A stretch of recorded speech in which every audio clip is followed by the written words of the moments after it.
चलो बेटा देखो ध्यान से सभी लोग, बल तथा गति का नियम, ये जो चैप्टर है वस्तु का द्रव्यमान और वस्तु का वेग। यहाँ हमें ये समझना है बच्चों की जो बल का कारक होता है, बल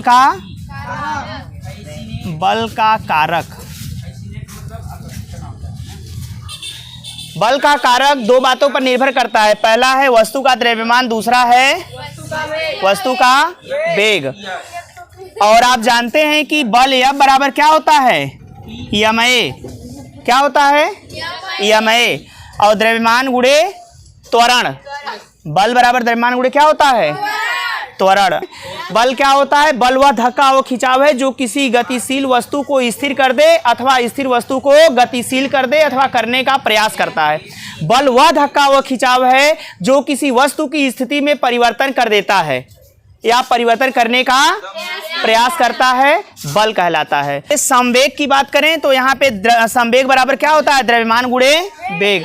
संवेग को कैसे परिभाषित करेंगे, संवेग क्या होता है, किसी गतिशील वस्तु के द्रव्यमान और वेग के गुणनफल को क्या कहते हैं, संवेग कहते हैं। किसी गतिशील वस्तु के द्रव्यमान और वेग के गुणनफल को संवेग कहते हैं। संवेग क्या है, समझ में आ गया ना। देखिए इसको हम स्मॉल p से प्रदर्शित करते हैं और द्रव्यमान को स्मॉल m से और वेग को स्मॉल v से। हम लिख सकते हैं p बराबर mv, यानी संवेग p बराबर क्या होगा, mv। संवेग का मात्रक की बात करें तो मात्रक होगा किग्रा मीटर प्रति। अगर आपको कभी भूल जाए तब भी ऐसे निकाल सकते हैं। देखिए संवेग का जो मात्रक होता है, द्रव्यमान का मात्रक क्या होता है, किग्रा। द्रव्यमान का मात्रक किग्रा और वेग का मात्रक मीटर प्रति सेकेंड। इसको मिला दे तो क्या हो जाएगा, किग्रा मीटर प्रति सेकेंड। और राशि की बात करें तो राशि क्या होगा, राशि सदिश राशि होगा। कैसी राशि है, हाँ, संवेग एक सदिश राशि है। बल तथा संवेग में संबंध, बल तथा संवेग में संबंध, relation between force and momentum, दोनों के बीच में हम संबंध देखते हैं। मैंने माना कि ये कोई वस्तु है जिसका द्रव्यमान क्या है, स्मॉल m है, डेल्टा t समय के पश्चात उस पर लगने वाला बल कैपिटल F हो तथा वस्तु का प्रारंभिक वेग u और अंतिम वेग v हो, तो गति के द्वितीय नियम से हम लिख सकते हैं F बराबर ma। आप जानते हैं गति का द्वितीय नियम, जहां a बराबर है v माइनस u अपान t।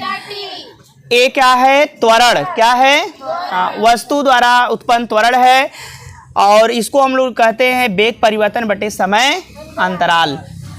यहाँ देखिए ध्यान दीजिए इधर, यह बराबर बच्चों हम यम इंटू, यहाँ देखिए ए के जगह इस त्वरण का मान रख देंगे v minus you upon T और इसको फिर अलग अलग कर देंगे। यम का गुणा v में कर देंगे माइनस यम का गुणा u में कर देंगे अपान डेल्टा टी। ये हो जाएगा आपका यम भी का मतलब है P2 और mu का मतलब हाँ P1 है। यहाँ साइड में दिखाया भी गया है P1 बराबर mu, P2 बराबर भी। पहले जो संवेग होता है P1 है, बाद में संवेग क्या है, P2। तो पहले का संवेग घटा दिया जाता है दूसरे मैंने P2 के संवेग से ना, यानी पहले वाला संवेग दूसरे वाले संवेग से क्या किया जाता है, घटा दिया जाता है। और इस प्रकार से हम इसको कह सकते हैं P2 माइनस P1 को डेल्टा P, यानी संवेग परिवर्तन। डेल्टा का मतलब होता है परिवर्तन, या किसी भी राशि के पहले लगा दी जाती है तो उसका मतलब है उस राशि में परिवर्तन को दिखाया जा रहा है कि कितना चेंज हो रहा है। और यहाँ पे P2 माइनस P1 का मान हो जाएगा डेल्टा T अपान डेल्टा P अपान डेल्टा टी। या बराबर ये एक रिलेशन आपको मिल गया, जैसा कि आपका यहाँ हेडिंग था कि बल तथा संवेग में संबंध। देखिए ये बल है, ये संवेग है, दोनों में संबंध क्या है, F बराबर डेल्टा P अपान डेल्टा टी।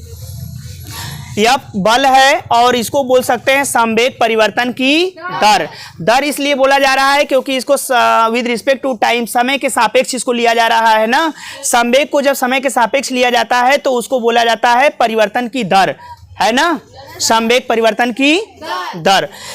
अब बल आवेग की बात करें तो बल आवेग क्या होता है, इम्पल्स ऑफ फोर्स।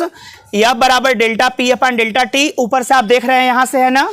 और हमने क्या किया, हमें आवेग निकालना है तो ये हो जाएगा डेल्टा T का इधर मल्टीप्लाई कर देंगे तो F इंटू डेल्टा T बराबर डेल्टा P। और बल इंटू समय अंतराल बराबर संवेग परिवर्तन। दर नहीं बोला है, केवल संवेग परिवर्तन। तो हम आवेग को परिभाषित कर सकते हैं कि एकांक समय में है ना, बल संवेग परिवर्तन के क्या होता है, बराबर होता है। बल संवेग परिवर्तन के बराबर होता है। दूसरे शब्दों में बल और समय अंतराल के गुणनफल को आवेग कहते हैं। क्या कहते हैं, आवेग। यानी F इंटू डेल्टा टी, यह क्या है, आवेग है। क्या है, आवेग है। अब मात्रक की बात करें तो मात्रक हमारा होगा इसका न्यूटन सेकेंड। देखिए न्यूटन बल का मात्रक होता है न्यूटन, और टाइम का मात्रक क्या होता है, सेकेंड। इसलिए आवेग का मात्रक होता है न्यूटन सेकेंड। समझ में आया बच्चों? चलिए, इस प्रकार से आप लोग अच्छे से ये टॉपिक याद रखेंगे। ये प्रश्न इसमें से बनते हैं, इस पे क्वेश्चन भी आते हैं सॉल्व करने के लिए, तो आपको क्वेश्चन भी सॉल्व कराया जाएगा ना। ठीक है, आज के लिए बस इतना ही। Thank you so much.